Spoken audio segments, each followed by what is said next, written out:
నుంచి తెలంగాణ రాష్ట్ర చిహ్నం పైన వస్తున్నటువంటి కథనాలు వార్తలు మీరు చూస్తూ ఉన్నారు. తెలంగాణ అధికారిక చిహ్నమైనటువంటి దాన్ని మారుస్తానని చెప్పేసి రాచరికపు ఆనవాళ్లు లేకుండా కొత్త చిహ్నాన్ని రూపొందిస్తామని క్యాబినెట్లో ఆమోదం తెలిపినట్లు మనం వార్తల్లో చూసాం. మరి కొత్త చిహ్నాన్ని ఒకటి బయటకు లీక్ ఇచ్చినా దాంట్లో మళ్ళీ కొన్ని విమర్శల వల్లనో కొన్ని సూచనల వల్లనో ప్రభుత్వం పునరాలోచనలో పడ్డట్టు మళ్ళీ వార్తలు వస్తున్నాయి. మరి రేపు తెలంగాణ ఆవిర్భావ దినోత్సవం రోజు రిలీజ్ చేస్తామనుకున్నటువంటి రాష్ట్ర ప్రభుత్వం కేవలం గీతాన్ని మాత్రమే రిలీజ్ చేస్తూ చిహ్నాన్ని పెండింగ్లో పెడుతున్నట్టుగా మాకు కొన్ని వార్తలు వస్తున్నాయి. మరి మేము ఒకటి అడుగుతా ఉన్నాం, రాచరికపు ఆనవాళ్లను పూర్తిగా తొలగించాలని చెప్పేసి అనుకున్నటువంటి ముఖ్యమంత్రి గారు కానీ క్యాబినెట్ కానీ తెలంగాణ ఉద్యమ స్ఫూర్తి కనబడే విధంగా తెలంగాణ సాంస్కృతిక అంశాలు కానీ ప్రజాస్వామ్యం కానీ ప్రజా జీవనం ఉలికిపడేటువంటి విధానంగా రూపొందిస్తామని అనుకొని మరి ఇచ్చినటువంటి లోగోలో అమరవీరుల స్తూపాన్ని పెట్టడం మేము స్వాగతిస్తున్నాం. ఎందుకంటే మీరు పెట్టినటువంటి అమరవీరుల స్తూపం ఇది దాదాపు 1970లో తొలి ఉద్యమంలో పోలీసుల కాల్పుల్లో దాదాపు 370 మంది తెలంగాణ వాదులు అమరులైనటువంటి దానికి గుర్తుగా తెలంగాణ బిడ్డలు నిర్మాణం చేసుకున్నటువంటి ఈ స్తూపం. మరి ఆ రోజు కాంగ్రెస్ ప్రభుత్వంలో 370 మంది తెలంగాణ బిడ్డలను పోలీసుల చేత పిట్టలను కాల్చినట్టు కాల్చి చంపినటువంటి కాంగ్రెస్ ప్రభుత్వం ప్రజలు మళ్ళీ గుర్తు తెచ్చే విధంగా మీరు ఈ చిహ్నాన్ని మీరు దీంట్లో పెడుతున్నారు. దానికి మాకు ఎలాంటి అభ్యంతరం లేదు. కానీ ఈరోజు మళ్ళీ మీకు వెనక్కి తగ్గి సమాధికి చిహ్నమైనటువంటి చార్మినార్ని తొలగించేటువంటి దమ్ము ధైర్యం మీకు ఉన్నదా?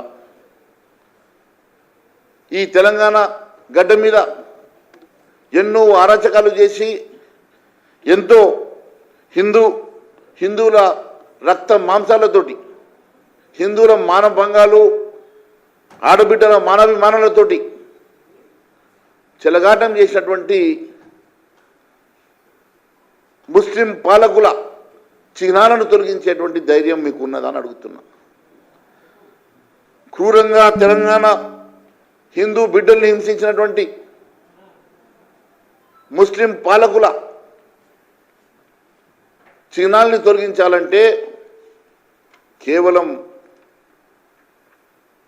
చార్మినార్ని లోగోలో నుంచి తీయడం కాదు.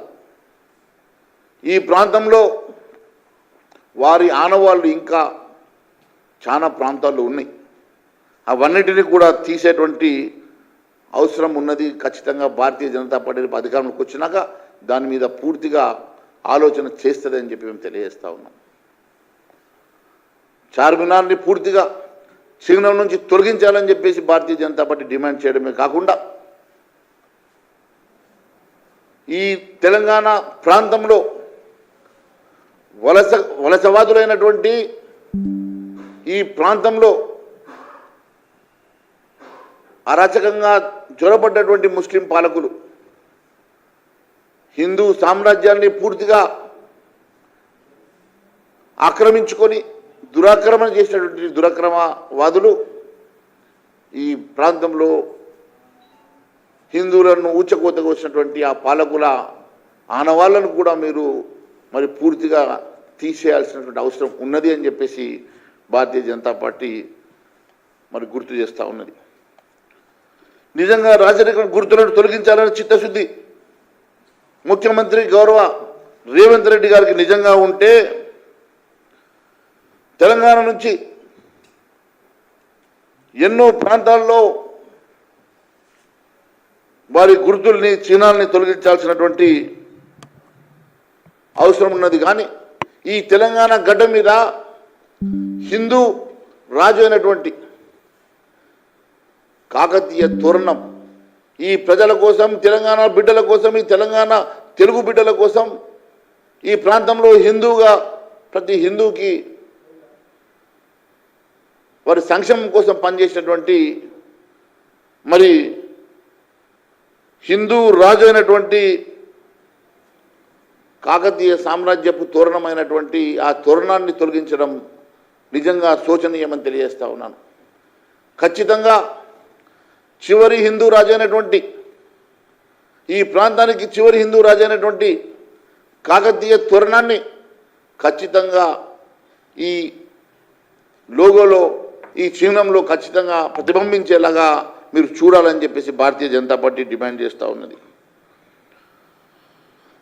ఈ దురాక్రమణదారులు కాకతీయ హిందూ సామ్రాజ్యాన్ని కూలదోసి దురాక్రమణ చేసి కొన్ని వందల సంవత్సరాలు ఈ ప్రాంతంలో హిందువుల మీద అరాచకంగా పాలన సాగించినటువంటి వారి తోరణాలు, వారి మరి రాచరికపు చిహ్నాలు ఇంకా ఆదిలాబాద్ నుంచి తెలంగాణ ప్రాంతంలో ప్రతి చోట కనిపిస్తూ ఉన్నాయి. ముఖ్యంగా ఎదురపురం అని పిలువబడేటువంటి ఆదిలాబాద్ని, ఎదురపురం అని పిలువబడేటువంటి వారిని బలవంతంగా ఆ రోజు ఆదిలాబాద్ పేరు పెట్టి ఈరోజు వాడకంలో ఇంకా గ్రామీణ ప్రాంతాల్లో ఎదురపురం అనే పిలుస్తారు. అలాంటి ప్రాంతంని మీరు ఆదిల్ పేరు పెట్టుకున్నటువంటి ఆ రాచరికపు మరి కాదా అని చెప్పేసి అడుగుతా ఉన్నాను. అది రాచరికపు చిహ్నమనని భావించడం మీరు లేదా అని చెప్పి నేను అడుగుతా ఉన్నాను. అలాంటివి హైదరాబాద్ భాగ్యనగరంగా, అదే మాదిరిగా మహబూబ్ నగరు పాలమూరు జిల్లాగా, అదే మాదిరిగా కరీంనగరు నిజామాబాద్ ఇందూర్గా, మరి కరీంనగర్ లాంటి అన్ని ప్రాంతాలు ఒకసారి చూస్తే సికింద్రాబాద్ లష్కర్గా, కరీంనగర్ ఎలగందలగా, మహబూబ్ నగర్ పాలమూరుగా, మహబూబాబాద్ మానకోటగా ఇంకా పిలువబడేటువంటి ప్రాంతాలు మరి అన్నిటినీ కూడా ఆ రోజు బలవంతంగా వారు ముస్లిం పేర్లు పెట్టేసినటువంటి ఆ ప్రాంతాలను మరి ఎందుకు మీరు మార్చాలని ఆలోచన చేయడం లేదు. ఈరోజు మీరు చూసినట్టయితే మద్రాసు, ఒకప్పుడు మద్రాసుగా పిలువబడేటువంటిది వాళ్ళు మరి ఏ రకంగానైతే ఈరోజు చెన్నైగా మార్చుకున్నారు, కలకత్తాను కోల్కత్తాగా మార్చుకున్నారు, బొంబాయిని ముంబైగా మార్చుకొని అన్ని ప్రాంతాల లోపల వారి పేర్లు మార్చుకొని అన్ని రకాలుగా పురాతనమైనటువంటి పేర్లను పునరుద్ధరణ చేసుకున్నటువంటి మరి చాలా రాష్ట్రాల్లో మరి తెలంగాణ రాష్ట్రం ఎందుకు ఆలోచన చేయడం లేదు? తెలంగాణ రాష్ట్రంలో ఈ ముస్లిం ఓట్ల కోసం పాకులాడేటువంటి కాంగ్రెస్ పార్టీ ఎందుకు ఈ రకంగా మరి ఈ ప్రాంతంలో ఉన్నటువంటి ఈ ఆనవాళ్లను తొలగించేసి మరి పాత సాంస్కృతికంగా తెలంగాణలో ఉన్నటువంటి వాస్తవ పేర్లైనటువంటి ఆ వాస్తవ పేర్లను మరి పునరుద్ధరణ జరిగితే తప్ప ఈ తెలంగాణ సంస్కృతి పునరుద్ధరణ జరగదు అని చెప్పి నేను తెలియజేస్తా ఉన్నాను. తెలంగాణ ఫార్మేషన్ డే రోజు పునరుద్ధరణ అంటున్నారు. పునరుద్ధరణ అంటే మన సాంస్కృతిక పునరుద్ధరణ జరగాల. గత పాలకుల్లో గతంలో ఉన్నటువంటి మరి సాంస్కృతిక పేర్లను కూడా మనము వారి అరాచకమైనటువంటి పాలనలో ఉన్నటువంటి రాజరికపు చిహ్నాలను తొలగించాల్సినటువంటి అవసరం ఖచ్చితంగా మరి ప్రభుత్వానికి లేదా అని చెప్పి మేము అడుగుతా ఉన్నాం. ముఖ్యంగా తెలంగాణ గుమ్మాటాలను సచివాలయంలో కొత్తగా పాత పాలకులు నిర్మాణం చేశారు. మరి నిజంగా చిహ్నాలు ఉండొద్దంటే మరి ఆ టోమ్స్, ఏ ముస్లిం పాలకులకు సింబాలిక్గా ఉన్నటువంటి ఆ టోమ్స్ ఏవైతే ఉన్నాయో ఆ గుమ్మాలటను తొలగించేటువంటి ధైర్యం, దమ్ము మీకు ఉన్నదని అడుగుతున్నా. సెక్రటేరియట్లో దాదాపు 34 గుమ్మాటాలు నిర్మాణం చేసినటువంటి పాత పాలకులు కేవలం ముస్లిం ఓట్ల కోసమో ఓవైసీని సంతోషపెట్టడం కోసమో చేసినటువంటి ఆ గుమ్మాటాల నిర్మాణాన్ని మరి ఎందుకు తొలగించడం లేదు? అవి తొలగించి మరి నిజంగా తెలంగాణ సాంస్కృతికమైనటువంటి మరి చిహ్నాలైనటువంటి మరి మన తెలంగాణ ఉట్టిపడేటువంటి చిహ్నాలను ఎందుకు నిర్మాణం చేయడం లేదని చెప్పి మేము ప్రశ్నిస్తున్నాం. తెలంగాణ సాంస్కృతిక చిహ్నాలను మనం ముందుకు తీసుకురావాల్సినటువంటి సాంస్కృతిక నిర్మాణం, తెలంగాణ పునర్నిర్మాణం జరగాలంటే తెలంగాణ సాంస్కృతికంగా అన్ని రకాలుగా ఉన్నటువంటి వైభవాన్ని ముందుకు తీసుకురావాల్సిన అవసరం ఉంటుంది. కానీ ఈ రాజరికపు మీరన్నటువంటి ఈ రాజరికపు ఆలోచన లేకుండా పూర్తిగా నిర్వీర్యం చేస్తామని చెప్పినటువంటి ముఖ్యమంత్రి గారు, ఆనవాళ్ళు లేకుండా చేస్తామన్నటువంటి ముఖ్యమంత్రి గారు, రాజరికపు ఆనవాళ్ళు ఇవన్నీ మీకు కళ్ళారా కనబడతలేవా? మరి ఇవన్నీ తొలగించినప్పుడే కదా నిజంగా రాజరికపు మరి నిర్మూలన జరిగినట్లు అని మేము భావిస్తూ ఉన్నాం. అంతేకాకుండా మరి తెలంగాణ ఉద్యమంలో మీరు చేసినటువంటి అదేవిధంగా మీరు మేనిఫెస్టోలో మీరు చాలా స్పష్టంగా చెప్పారు, తెలంగాణ అమరవీరులందరికీ కూడా 25,000 రూపాయలు ప్రతి కుటుంబానికి ప్రభుత్వ ఉద్యోగం ఇస్తామని చెప్పారు. మరి మొదటి దఫా చనిపోయినటువంటి 370 మందికి, రెండో దఫా ఉద్యమంలో చనిపోయినటువంటి 1000 మందికి మీరు అందరినీ గుర్తించి మరి వారికి ఎప్పుడు లోపల ఉద్యోగాలు ఇస్తారు, ఎప్పటి లోపల మరి 25,000 రూపాయలు ప్రతి కుటుంబానికి ఇస్తారో చెప్పాల్సిన అవసరం ఉన్నది. రేపు మీరు ముఖ్యమంత్రిగా మొదటి తెలంగాణ ఫార్మేషన్ డేలో మీరు పార్టిసిపేట్ చేస్తున్న సందర్భంగా మీరు మేనిఫెస్టోలో ఇచ్చిన మాట ప్రకారం ఎప్పటికల్లా ఇవన్నీ కూడా పూర్తి చేస్తారో చెప్పాల్సినటువంటి మరి వారందరినీ కూడా ఎప్పటిలోపల గుర్తించి వారికి మీరు ఉద్యోగాలు 25,000 రూపాయలు ఇస్తారో చెప్పాల్సిన అవసరం ఉన్నదని మేము భావిస్తూ ఉన్నాం. కేవలం అంతేకాకుండా యువకుల మీద తెలంగాణ ఉద్యమ సమయంలో పెట్టినటువంటి కేసులను కూడా పూర్తిగా తొలగించాలని భారతీయ జనతా పార్టీ డిమాండ్ చేస్తూ ఉన్నది. అంతేకాకుండా చివరిగా మీరు సోనియా గాంధీ గారిని బలిదేవతను పిలుచుకున్నారో, ఏ దేవతను పిలుచుకున్నారో ఈరోజు ఆ బలిదేవతకు భక్తుడిగా మారినటువంటి రేవంత్ రెడ్డి గారు, మీరు ఎవరిని పిలుచుకుంటారో మాకు అభ్యంతరం లేదు, కానీ ఈ తెలంగాణ రాష్ట్రం ఏర్పడడానికి ముఖ్య కారణమైనటువంటి భారతీయ జనతా పార్టీని విస్మరించడం చాలా బాధాకరంగా ఉన్నది. ఆ రోజు తెలంగాణ రాష్ట్రంలో సుష్మా స్వరాజ్ గారి పాత్ర, తెలంగాణ రాష్ట్ర ఏర్పాటు కోసం భారతీయ జనతా పార్టీ పాత్రను మీరు విస్మరిస్తే అది చరిత్ర మిమ్మల్ని క్షమించదని చెప్పి తెలియజేస్తా ఉన్నాను. ముఖ్యంగా అప్పర్ సభలో రాజ్యసభలో మీకు మెజారిటీ లేకుంటే భారతీయ జనతా పార్టీ పూర్తి మద్దతుతోటి మీరు ఆ రోజు బిల్లును పాస్ చేసుకొని ఈరోజు తెలంగాణ రాష్ట్ర ఏర్పాటు జరిగితే, అలాంటి భారతీయ జనతా పార్టీ గురించి ఏ ఒక్క ముక్క కూడా చెప్పకుండా భారతీయ జనతా పార్టీని మరి నాయకులను ఎవరిని కూడా మీరు ఈ రకంగా ఇన్వైట్ చేయకుండా మీరు అవమానపరచడం అనేది మరి చరిత్ర మిమ్మల్ని క్షమించదని చెప్పి నేను తెలియజేస్తా ఉన్నాను.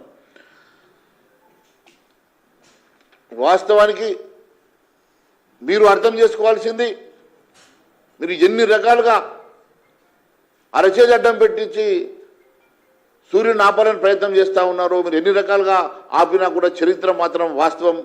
చరిత్రలో తెలంగాణ రాష్ట్ర ఏర్పాటులో భారతీయ జనతా పార్టీ లేకుండా తెలంగాణ రాష్ట్రం ఏర్పాటు అయి ఉండేది కాదు.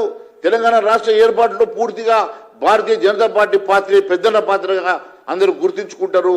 మీరు ఏ రకంగా మీరు తప్పు పట్టించే ప్రయత్నం చేసినా తెలంగాణ రాష్ట్ర ప్రజలకు మాత్రం తెలుసు, తెలంగాణ రాష్ట్రం భారతీయ జనతా పార్టీ వల్లనే మరి ఆవిర్భావం అయిందని చెప్పేసి నేను తెలియజేసుకుంటూ, మరి ఖచ్చితంగా మరి ఏ ఆనవాళ్ళైతే పూర్తిగా రాచరికపు ఆనవాళ్ళైతే పూర్తిగా తొలగించాలని చెప్పేసి మీరు భావిస్తూ తొలగిస్తామని చెప్పి చెప్తున్నటువంటి మరి రేవంత్ రెడ్డి గారు, నిజంగా మీకు చిత్తశుద్ధి ఉంటే ఆ రాచరికపు ఆనవాళ్ళు ఏ ముస్లిం రాచరికపు తెలంగాణ గడ్డ మీద ఈ ప్రాంతంలో హిందువులను ఊచకోత కోసినటువంటి ఆ పాలకుల ఆనవాళ్లు లేకుండా పూర్తిగా తొలగించే దమ్ము ధైర్యం ఈ ముఖ్యమంత్రికి ఉన్నదా?